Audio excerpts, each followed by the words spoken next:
ಚಾಯವಾಲ ಯೋಚನೆ ಮಾಡಿಲ್ಲಪ್ಪ, ಕಾಂಗ್ರೆಸ್ ಪಕ್ಷ ಯೋಚನೆ ಮಾಡಿದೆ. ನರೇಂದ್ರ ಮೋದಿ ಸಾಹೇಬರು ಫಸ್ಟ್ ಸ್ಟೇಟ್ಮೆಂಟ್ ಕೊಟ್ಟರು, ಯಾವ್ದಾದ್ರು ದ ಬಿಗ್ಗೆಸ್ಟ್ ಮಾನ್ಯುಮೆಂಟಲ್ ಫೇಲ್ಯೂರ್ ಅಂದ್ರೆ ಮನ್ರೇಗಾ ಅಂತ ಹೇಳಿದ್ರು. ಹೌದಾ ಸರ್?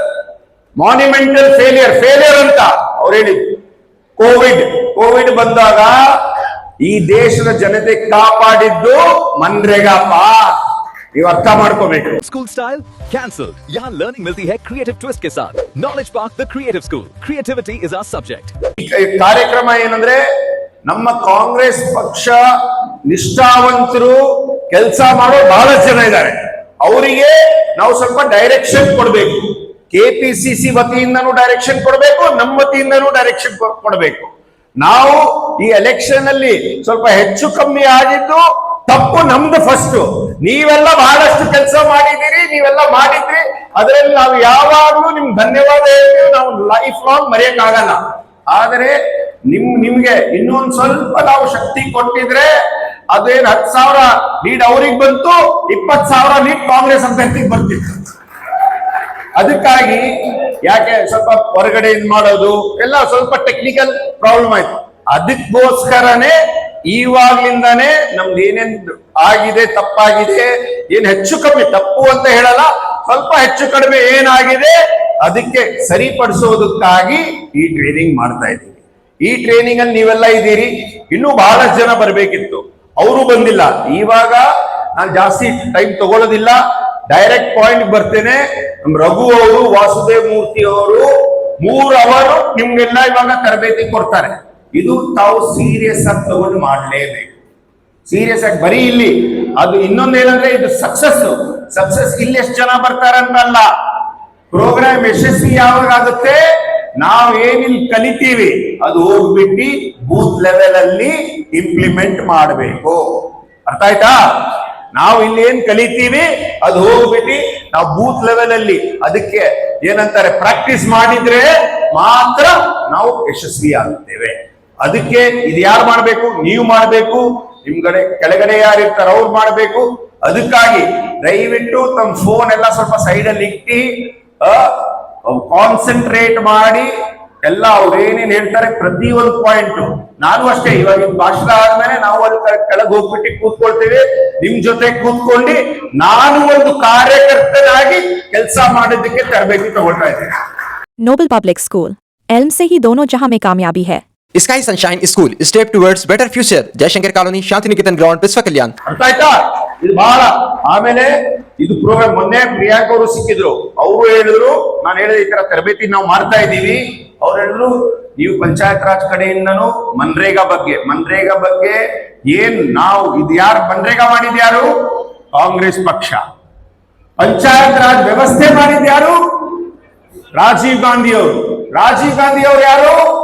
ರಾಜೀವ್ ಗಾಂಧಿ. ಆವಾಗ ಇದು 1987 87 ಇಸ್ವಿಯಲ್ಲಿ, ಅವರು 85ರಲ್ಲಿ ಪ್ರೈಮ್ ಮಿನಿಸ್ಟರ್ ಆದ್ರು. 87 ಇಸ್ವಿಯಲ್ಲಿ ಅವರು ಇದು ಕೆಳಮಟ್ಟಿಗೆ ಏನ್ ಮಹಾತ್ಮ ಗಾಂಧಿ ಅವರು ಕೆಳಮಟ್ಟಿನವರಿಗೆ ಅಧಿಕಾರ ಸಿಗ್ಬೇಕು ಅಂತ ಏನ್ ಕನಸಿತ್ತು ಅದು ನೆನಸು ಮಾಡೋದಕ್ಕೋಸ್ಕರ ನಾವು ಈ 3 ಟೈರ್ ಸಿಸ್ಟಮ್, ಜಿಲ್ಲಾ ಪಂಚಾಯತ್, ತಾಲೂಕ್ ಪಂಚಾಯತ್, ಗ್ರಾಮ ಪಂಚಾಯತ್ ಸಿಸ್ಟಮ್ ತಂದಿರೋದು ಯಾರು? ರಾಜೀವ್ ಗಾಂಧಿ ಅವರು. ಅವ್ರು ಯಾರಿದ್ರು? ಅವರ ತಾತ ಜವಾಹರ್ಲಾಲ್ ನೆಹರು ಪ್ರೈಮ್ ಮಿನಿಸ್ಟರ್ ಆಗಿದ್ರು, ಪ್ರಧಾನಮಂತ್ರಿಗಳು. ಅವ್ರ ತಾಯಿಯವರು ಪ್ರಧಾನಮಂತ್ರಿಗಳು. ಆವಾಗ 87 ಅಂದ್ರೆ 47 to 87 40 ವರ್ಷ ನಮ್ಮ ಸ್ವಾತಂತ್ರ್ಯ ಸಿಕ್ಕಿ ಆಗಿತ್ತು. ಅದರಲ್ಲಿ 37 ವರ್ಷ ಅವ್ರ ಮನೆಯಲ್ಲೇ ಪ್ರೈಮ್ ಮಿನಿಸ್ಟರ್ ಆಗಿದ್ರು. ಅಂತವರು ಅಧಿಕಾರ ಯಾರಿಗ್ ಕೊಡ್ಬೇಕು, ವಿಕೇಂದ್ರೀಕರಣ ಆಗ್ಬೇಕಂತ ಯಾರಿಗ್ ಕೊಡ್ಬೇಕು, ಜನರಿಗೆ ಕೊಡ್ಬೇಕು ಅಂತ ಯೋಚನೆ ಮಾಡಿದ್ರು. ಚಾಯವಾಲ ಯೋಚನೆ ಮಾಡಿಲ್ಲಪ್ಪ, ಕಾಂಗ್ರೆಸ್ ಪಕ್ಷ ಯೋಚನೆ ಮಾಡಿದೆ. ಇದು ನೀವು ಪ್ರತಿ ಒಂದು ಪಂಚಾಯತ್ ಮೆಂಬರ್ ಹೇಳ್ಬೇಕಿತ್ತು. ಅದೇ ರೀತಿ ಮನ್ರೇಗಾ ಯಾರು ಮಾಡಿದ್ದು? 2004ರಲ್ಲಿ 15 ವರ್ಷ ಮನ್ರೇಗಾ ಯಾರು ಮಾಡಿದ್ದು? ಮತ್ತೆ ಸೋನಿಯಾ ಗಾಂಧಿ ಅವರು. ಹೌದಲ್ವಾ?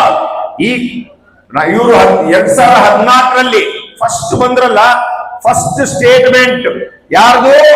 ನಮ್ಮ ಪ್ರಧಾನಮಂತ್ರಿಗಳದು. ನರೇಂದ್ರ ಮೋದಿ ಸಾಹೇಬರು ಫಸ್ಟ್ ಸ್ಟೇಟ್ಮೆಂಟ್ ಕೊಟ್ಟರು, ಯಾವ್ದಾದ್ರು ದ ಬಿಗ್ಗೆಸ್ಟ್ ಮಾನ್ಯುಮೆಂಟಲ್ ಫೇಲ್ಯೂರ್ ಅಂದ್ರೆ ಮನ್ರೇಗಾ ಅಂತ ಹೇಳಿದ್ರು. ಹೌದಾ ಸರ್? ಮಾನ್ಯುಮೆಂಟಲ್ ಫೇಲಿಯರ್ ಅಂತ ಅವ್ರು ಹೇಳಿದ್ರು. ಕೋವಿಡ್ ಬಂದಾಗ ಈ ದೇಶದ ಜನತೆ ಕಾಪಾಡಿದ್ದು ಮನ್ರೇಗಾಪ. ನೀವು ಅರ್ಥ ಮಾಡ್ಕೋಬೇಕು, ಹೌದಲ್ವಾ? ಯಾರು ಉದ್ಯೋಗ, ನೀವು ಸುಮ್ನೆ 2 ಕೋಟಿ ಫ್ಯಾಕ್ಟ್ರಿ ಜನರಿಗೆ ಉದ್ಯೋಗ ಕೊಡ್ತೀವಿ ಅಂತ ಹೇಳಿದ್ರು ಯಾವುದು ಸಾಧ್ಯ ಇಲ್ಲ. ಸುಮ್ನೆ ಸುಳ್ಳು ಹೇಳಬಾರ್ದು.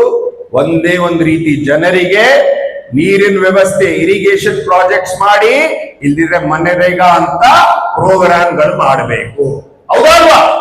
ಈ ಮಾತನ್ನ ಬರೀ ನೀವು ಕೇಳ್ಬಿಟ್ಟಿದ್ರೆ ಆಗಲ್ಲ. ಈ ಮಾತು ಪ್ರತಿಯೊಬ್ಬರಿಗೆ ಹೇಳ್ಬೇಕು. ಈಗ ಮತ್ತೆ ಗ್ಯಾರಂಟಿ ಸ್ಕೀಮ್ ಮಾಡಿದ್ದಾರೆ. ಇದು 75 ವರ್ಷ ಆಯ್ತು. 75 ವರ್ಷದಲ್ಲಿ ಈ 5 ಗ್ಯಾರಂಟಿ ಸ್ಕೀಮ್ ಮನೆಗೆ ಹೋಗಿ ಒಂದು ರೂಪಾಯಿಗೂ ಹಿಂದೆ ಮುಂದೆ ಹೋಗಲ್ಲ, ಎಲ್ಲೂ ಡೈರೆಕ್ಟ್ ಅವರ ಅಕೌಂಟ್ ಅಲ್ಲಿ ಹೋಗ್ತಾ ಇರೋದು ಮಾಡಿದ್ದು ಸಿದ್ದರಾಮಯ್ಯ ಅವರ ಸರ್ಕಾರ, DK ಶಿವಕುಮಾರ್ ಅವರ ಸರ್ಕಾರ, ಕಾಂಗ್ರೆಸ್ ಪಕ್ಷದ ಸರ್ಕಾರ. ಇದು ಅವ್ರಿಗೆ ನೋಡಕ್ ಆಗ್ತಾ ಇಲ್ಲ. ನಾನು ಒಬ್ರು ಮಾತಾಡ್ತಾ ಇದ್ದೆ ಮೊನ್ನೆ, ಹೇಳ್ತಾ ಇದ್ರು ಎಲ್ಲ ಮರ್ತು ಬಿಟ್ಟಿದಾರಂದೆ. ಹೌದಾ ಸರ್, ಮರ್ತಿದಾರಾ? 3 ತಿಂಗಳು ನೀವು ಈ ಗೃಹಲಕ್ಷ್ಮಿ ಸ್ಟಾಪ್ ಮಾಡಿ ಎಲ್ಲಾ ಹೆಣ್ಮಕ್ಳು ನಿಮ್ ಮನೆಗೆ ಬಂದು ಬಾರಿಸ್ತಾರೆ ಅಂತ ಹೇಳಿದೆ ಅವರಿಗೆ, ಹೌದಲ್ವಾ? ಯಾರು ಕೊಡ್ತಾ ಇದಾರೆ? ಬದ್ಧತೆ ಯಾರಿಗಿದೆ? ಬೇರೆ ಕಡೆನೂ ಅವ್ರು ಹೇಳ್ತಾರೆ ನಾವು ಈ ಬಹನಾ ಸ್ಕೀಮ್ ಮಾಡಿದೀವಿ, ಆ ಬಹನಾ ಸ್ಕೀಮ್ ಮಾಡಿದೀವಿ, ಎಲೆಕ್ಷನ್ ಆದ್ಮೇಲೆ ಕೊಡಕ್ ಆಗಲ್ಲ ಅಂತ ಹೇಳ್ತಾರೆ, ಹೌದಲ್ವಾ? ಆದ್ರೆ ಸಿದ್ದರಾಮಯ್ಯ ಸಾಹೇಬರಿಗೆ, DK ಶಿವಕುಮಾರ್ ಅವರಿಗೆ, ಎಲ್ಲ ಮಂತ್ರಿಗಳಿಗೆ, ಎಲ್ಲ ನಮ್ಮ ಅಧ್ಯಕ್ಷರಾದ ಮಲ್ಲಿಕಾರ್ಜುನ್ ಖರ್ಗೆ ಅವರಿಗೆ, ರಾಹುಲ್ ಗಾಂಧಿ ಅವರಿಗೆ, ಸೋನಿಯಾ ಗಾಂಧಿ ಅವರಿಗೆ ಹೇಳಿದ್ದು ಮಾತನ್ನು ನಾವು ನಡೀತೇವೆ. ನುಡಿದಂತ ನಡೆದಿದ್ದ ಸರ್ಕಾರ ಯಾವ್ದಾದ್ರು ಇದ್ರೆ ಅದು ಕಾಂಗ್ರೆಸ್ ಸರ್ಕಾರ, ಯಾವ್ದಾದ್ರು ಪಕ್ಷ ಇದ್ರೆ ಅದು ಕಾಂಗ್ರೆಸ್ ಪಕ್ಷ ಅಂತ ಹೇಳಕ್ಕೆ ಇಚ್ಛೆ ಪಡ್ತೇನೆ. ಇದು ಮತ್ತೆ ಬಸವ ಕಲ್ಯಾಣಿಂದ ನಾವು ಹಿಂದಿನ ಸಲಾನು 2018ರಲ್ಲಿ ಕ್ಯಾಂಪೇನ್ ಫಸ್ಟ್ ಪ್ರೋಗ್ರಾಮ್ ಸಿದ್ದರಾಮಯ್ಯ ಸಾಹೇಬರು ಮಾಡಿದ್ರು ಇಲ್ಲೇ, ಎಲ್ಲಿ? ಬಸವ ಕಲ್ಯಾಣಿಂದ. ಮತ್ತೆ 2023ರಲ್ಲಿ ಎಲ್ಲಿಂದ ಕ್ಯಾಂಪೇನ್ ಶುರು ಮಾಡಿದ್ರು? ಪ್ರಚಾರ ಶುರು ಮಾಡಿದ್ದು ಬಸವ ಕಲ್ಯಾಣಿಂದ. ಮತ್ತೆ ಈವಾಗಲೂ ಈ ಕಾರ್ಯಕ್ರಮ, ತರಬೇತಿ ಕಾರ್ಯಕ್ರಮ ಸ್ಟಾರ್ಟ್ ಆಗಿದೆ ಮತ್ತೆ ಬಸವ ಕಲ್ಯಾಣಿಂದನೇ. ಮುಂಬರುವ ಚುನಾವಣೆಯಲ್ಲಿ ನಾವೆಲ್ಲರೂ ಇವಾಗ ಬರೀ ಚುನಾವಣೆ ಬಗ್ಗೆ ಅಲ್ಲ, ನಾವು ಫಸ್ಟ್ ಜನರ ಜೊತೆ ಸ್ಪಂದಿಸುದು, ಅವ್ರ ಜೊತೆ ಅವ್ರ ಕಷ್ಟದಲ್ಲಿ ಸುಖದಲ್ಲಿ ಭಾಗಿಯಾಗಿ ಕೆಲಸ ಮಾಡೋದು ಒಂದು ಕಲ್ಯಾಣ. ಅದು ಮಾಡ್ತಾ ಇದ್ರೆ ಅವರು ನಮ್ಗೆ ಸ್ಪಂದಿಸ್ತಾರೆ.